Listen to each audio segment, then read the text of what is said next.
But we've got a big problem. This should have failed an MOT within the last 2 years on this side, I thought, not the last year, because that, as I say, has not happened overnight. Yeah, this side is almost completely missing. It's almost completely missing. This is just one pothole away from having a big accident. Right, let's run this number plate. I've got the V5 as well, so I should be able to find out the MOT station that did this as well. So here's the MOT. It's running till 13th of June. MOT history, pass. The only advisory on the last MOT in June was the offside front shock absorbers damage to casing, Pete. That is the only thing on there. So Petey's back with me, and we're back on the old Aygo. He's made me up some brake pipes already. Look at that, beautiful new copper pipes there. And we've had our delivery of our subframe and our front shock absorbers, so we're going to town on it. Obviously Petey's already done the exhaust and the rear subframe. We've got to fit an alternator as well, which I've got an alternator kicking around here somewhere to go in there. Yeah, going to town on it. I say after that I'll need a machine polish, and I can't remember what the MOT. I'll need a new MOT on it as well, won't it? So we'll probably end up doing all the filter as well on MOT. I think it'll make a good little loan car for me. Right, the plot thickens on the little Aygo. Petey's called me over and said, James, check out the discs on this. Look at that. That looks like it's been underwater. This one's better. Freaking heck. This one's even worse. Is it? Hold on, Sue. Squidgy round. We need to find out what the real story with this car is. Look at that. That's unreal. That's unreal. That's destroyed. So discs and pads as well then, PD? I think so. Hellfire. You've done the rear drums, haven't you? So we're all right on that front. Yeah, that's all. Look at that shock absorber's absolutely shot. Look. This spring looks clean enough, doesn't it? So we should be able to get away with the springs, but holy moly, more expense then. Discs and pads. Let's get them in. Right, more parts for Pete because he keeps breaking stuff as he goes along. We've got drop links now for the front subframe as well. While Pete is getting on with that rusty old Aygo, I am actually doing something. I'm giving our friend Martine's Fiat 500 a clean up, so I can put it up for sale for her. It's been a while since I cleaned a Fiat 500. Actually, it's been a while since I cleaned a car. I've been that busy, I've been getting valeters to do it, so it's getting a special treatment having me do it. And I can't let myself go a bit hell for leather on it because just Fiat 500s is where I started out, aren't they? And this is a particularly nice spec one, so I know if I get it looking really good, it's going to sell super fast for us. So we're just doing a bit of a light wet clean to the seats, hoovered it all out, going to do the plastics, clean the mats out over there, and then we'll get it all photographed. Might photograph it inside with the rain the way it is, and because I've got an empty showroom at the moment. And on it goes, guys. We've got lower arms here at just under 30 quid each. It wasn't worth the time. Pete was struggling to fight to get the old ones off. And we've got discs and pads there as well. So as many of you commented, the whole front end of the car is going to basically be brand new. Right, while Pete is fighting the Aygo next door, I have been busy again. I've detailed the Saab 900, done a walk around video on it, sent it across to our subscriber who's interested in buying it, and we've agreed a deal on it, so that is good to go. And I've got the Fiat Panda we bought from a subscriber. That is sold, that's had its MOT. We did a timing belt on it anyway because we figured it was coming round to its second timing belt, so the guys did that. Oil and filter timing belt, some other stuffs. I'm doing a wet clean on the seat now, so you can see seat example number 1 uncleaned, example 2 cleaned. These will dry out lighter as well, so I've got to go through detail all of that. Let's go and check up on Pete next door on the Aygo. A lot of swearing's happening, so we will see. So we've got that subframe off and got the bolts we need out of that, which is absolutely horrendous. And he is over here with the suspension front shocks out. He's got to take the hubs off the bottom of those. They bolt to the bottom of the actual suspension strut. And yeah, so that is off that side. He's got the other side off as well by the looks of it. Oh, he's already got that bit off there. I yesterday did actually soak everything in oil again, just so it gave him half a chance. He's taken the piece of trim off the front here, so you can get to the top mounts for the bolts there. See, there's not a lot going on in the front of an Aygo, is there? You can take them apart. Well, when they're not rusty, you can take them apart easily. Can you take them apart easily, Pete? 5 minutes on everything, isn't it? Well, they ain't been in a ton of water. We do think it's been standing in the water. He's put the new subframe together. We have got fresh bolts coming for these anti-roll bars, so they're a bit rounded off. But I've got to go down to Toyota and pick them up because I can get them from anywhere else. Giving everything a lick of paint as we're putting it back together again. So wire brushed off the anti-roll bar. Put that back on again. It's got the rear mount back on.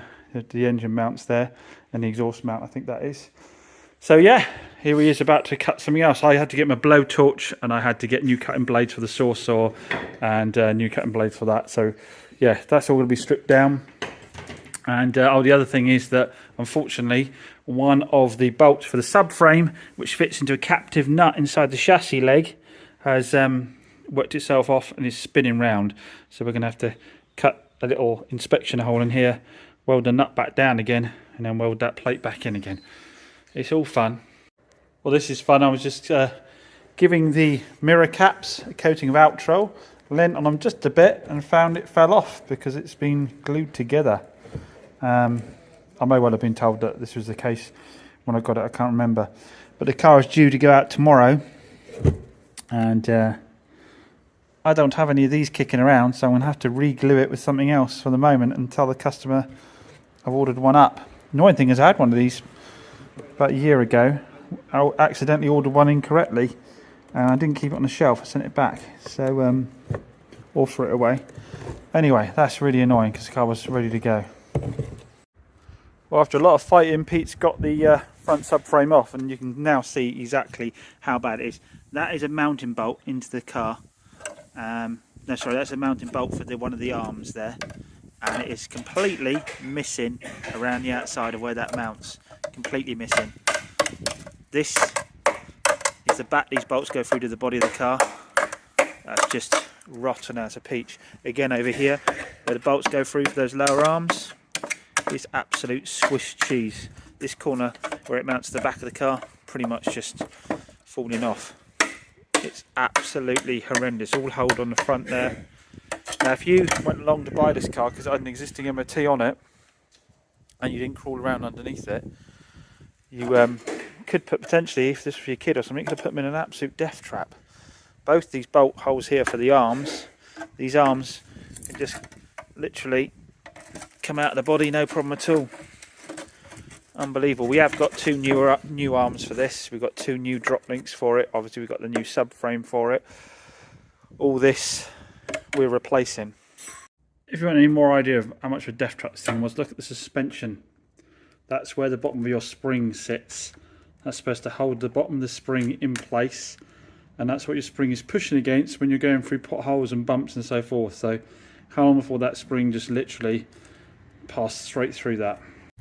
So we've got Barrow Motors here again, delivering my cars from my run up to G3 auctions, where I bought the Hyundai i20, which I drove all the way back from Leeds to Bridgewater with no issues whatsoever. But this is the purchase I made without checking it over first. It went across the block, and it's got no mechanical report on it, I've just noticed. So I just saw it on the block and it looked cheap, and it was a Nissan. I thought, well, what's the worst that can happen? But who knows? Anyway, we'll get this one off the ramp and we'll check this out as well.